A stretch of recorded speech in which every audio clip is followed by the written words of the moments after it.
Hello friends, स्वागत है आपका अभिषेक एजुकेशनल क्लब में। फ्रेंड्स, आज हम डिस्कस करने वाले हैं इंग्लिश न्यूज़पेपर रीडिंग कैसे करें। जैसा कि बहुत से लोगों को कंसर्न आ रहे थे कि इंग्लिश स्पीकिंग के लिए न्यूज़पेपर रीडिंग कैसे करें। हम बता दें कि न्यूज़पेपर रीडिंग एक अहम रोल प्ले करता है इंग्लिश स्पीकिंग के लिए। जैसे बच्चा एक पहली सीढ़ी चढ़ता है बड़ा होने पर, वैसे ही इंग्लिश स्पीकिंग के लिए न्यूज़पेपर रीडिंग बहुत ही नेसेसरी है। सो अगर हम बात करें बिगिनर के लिए, सो कोई भी एक न्यूज़पेपर, इंग्लिश न्यूज़पेपर आप ले लीजिए और उसमें का कोई भी एक आर्टिकल किसी भी सेक्टर से, जो सेक्टर आपको अच्छा लगता हो वो सेक्टर उठाएं। ये नेसेसरी नहीं है, आपको कोई फोर्स नहीं कर रहा है कि आप वर्ल्ड अफेयर्स पढ़िए, नेशनल अफेयर्स पढ़िए या पॉलिटिकल न्यूज़ पढ़िए। आपको जो भी न्यूज़ जिस सेक्टर से अच्छा लगे, आप उसका एक आर्टिकल उठाइए और उसका पढ़ना प्रारंभ कीजिए। और पढ़ते समय यह ध्यान रखिए कि केवल हमें एक और दो आर्टिकल से ज़्यादा नहीं पढ़ने हैं प्रारंभ में। आप ये 15 मिनट रोज़ दीजिए, क्योंकि कंटिन्यूटी बहुत ही नेसेसरी है। एक दिन से कुछ बड़ा हासिल नहीं किया जा सकता। अगर आप कंटिन्यू रहेंगे तो ज़रूर से ज़रूर आपको वो लाभ मिलेगा, जैसा कि अन्य लोग पाते हैं कंटिन्यूटी के द्वारा। तो हमें अब इंग्लिश न्यूज़पेपर पढ़ते समय क्या ध्यान रखना चाहिए, हम लोग उस पर डिस्कस करेंगे। अगर आपका कोई भी कंसर्न होगा इससे संबंधित, आप इसे ज़रूर से ज़रूर वीडियो के देखने पर हल कर पाएंगे। सबसे पहले हमें ध्यान क्या रखना है आर्टिकल पढ़ते समय। हमें सबसे पहले अपने प्रोनाउंसिएशन पे, वर्ड्स के प्रोनाउंसिएशन पे बहुत ही फोकस करना है, क्योंकि प्रोनाउंसिएशन ही किसी लैंग्वेज या किसी भाषा को सुंदर और स्पष्ट बनाता है।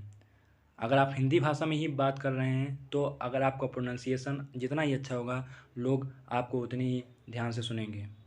सबसे पहले हमें वर्ड्स के प्रोनाउंसिएशन पे बहुत ही गौर से ध्यान से उसे पढ़ना है।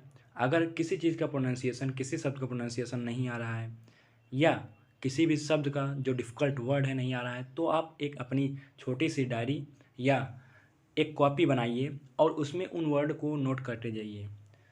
बिल्कुल भी हेजिटेट ना होइए कि हमें इस आर्टिकल का अर्थ नहीं आ रहा है, इस लाइन का अर्थ हम नहीं निकाल पा रहे हैं। केवल उस वर्ड को लिखते जाइए। उसके बाद जब आप एक आर्टिकल पढ़ लें, उसके बाद जो कठिन वर्ड आपने लिखे हैं उसको अपने पास अगर कोई डिक्शनरी हो या मोबाइल के द्वारा ही गूगल से सर्च करके उस वर्ड का अर्थ निकाल लीजिए और पुनः उस आर्टिकल को दोबारा दोहराइए। ये नहीं कि हम एक आर्टिकल पढ़ चुके हैं तो हम दूसरे पे स्विच कर जाएं, बिल्कुल भी नहीं ऐसा करना है। उसी आर्टिकल को पुनः दोहराइए। आप जो वर्ड की मीनिंग लिखे हैं उससे मिलाते हुए आप उस आर्टिकल को दोबारा पढ़िए और ऐसे में आप देखेंगे कि उस आर्टिकल का अर्थ निकल जा रहा है बढ़िया से, और ही आपको आर्टिकल बहुत ही इंटरेस्टिंग लगेगा और आप उसमें पढ़ने में अपनी रुचि ला पाएंगे। और दूसरी बात हमें क्या ध्यान रखना है, अभी तो हमने बात की प्रोनाउंसिएशन की, विद डैट हमें ये भी ध्यान रखना है कि आर्टिकल पढ़ते समय जो उसमें ग्रामर के जो टेंस यूज होते हैं उसे भी हमें ध्यान रखना है, क्योंकि हम टेंस तो शुरू से ही पढ़े होते हैं लेकिन हम उसे अपने व्यवहार में यूज नहीं ला पाते हैं।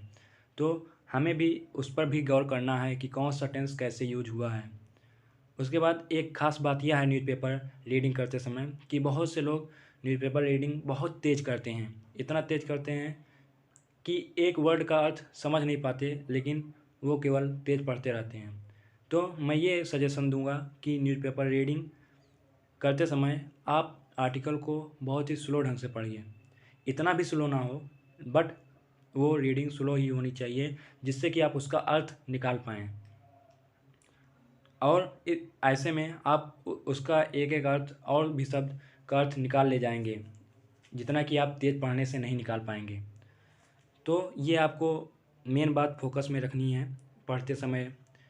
और उसी के साथ वोकाबुलरी तो आपकी इससे मजबूत होगी ही, क्योंकि जब आप वर्ड बनाएंगे तो उस वर्ड को लिखिए और जब कभी आपको टाइम मिले उसे देखते रहिए। और वर्ड को अगर हो सके तो आप उसे अपने फ्रेंडों के साथ डिस्कस करिए, अपने बात में लाइए, अपने कम्युनिकेशन में लाइए। और इसी के साथ जब आप न्यूज़पेपर पढ़ना जारी रखेंगे तो एक स्थिति ऐसी आएगी, जैसा कि बहुत से एक्सपर्ट लोग और एडवांस जो पीपल बोलते हैं, तो उनमें वो मेंटल डेवलप हो जाती है कि वो कई न्यूज़पेपर, कई आर्टिकल पढ़ सकते हैं एक दिन में और न्यूज़पेपर ख़त्म कर सकते हैं। तो इससे जब आप धीरे धीरे इस स्थिति से होकर गुजरेंगे तो आप देखेंगे कि हमारा करंट अफेयर भी मजबूत हो रहा है और आप अपने आसपास के लोगों के बीच अपने आप को गौरवान्वित महसूस करेंगे और मोर अवेयर महसूस करेंगे कि हम उन लोगों से ज़्यादा अवेयर हैं। तो इन सब चीज़ों का बहुत ध्यान रखना है हमें, और इसी के साथ प्रैक्टिस अपनी कंटिन्यू रखनी है। इस प्रैक्टिस को हमें छोड़ना नहीं है, क्योंकि प्रैक्टिस करते रहेंगे तो ज़रूर ही सफलता मिलेगी, क्योंकि हार्ड वर्क कभी असफल नहीं होता। तो इसी के साथ मैं समझ पा रहा हूँ कि ये वीडियो आपके लिए बहुत ही लाभकारी होगा और मैं आप लोगों के लिए अन्य वीडियोज़ भी इंग्लिश के ले आऊँगा जो इंग्लिश लेक्चर से संबंधित होंगे। ग्रेट पर्सनालिटीज़ का डब्ड इंग्लिश लेक्चर होगा जो आपके लिसनिंग के लिए बहुत ही लाभदायक साबित होगा। जैसा कि हम जानते हैं किसी भी लैंग्वेज को सीखने के लिए केवल लिखना बोलना ही नहीं बल्कि LSRW सभी करने होते हैं, मीन्स लिसनिंग, स्पीकिंग, राइटिंग और रीडिंग, चारों चीज़ करने होते हैं।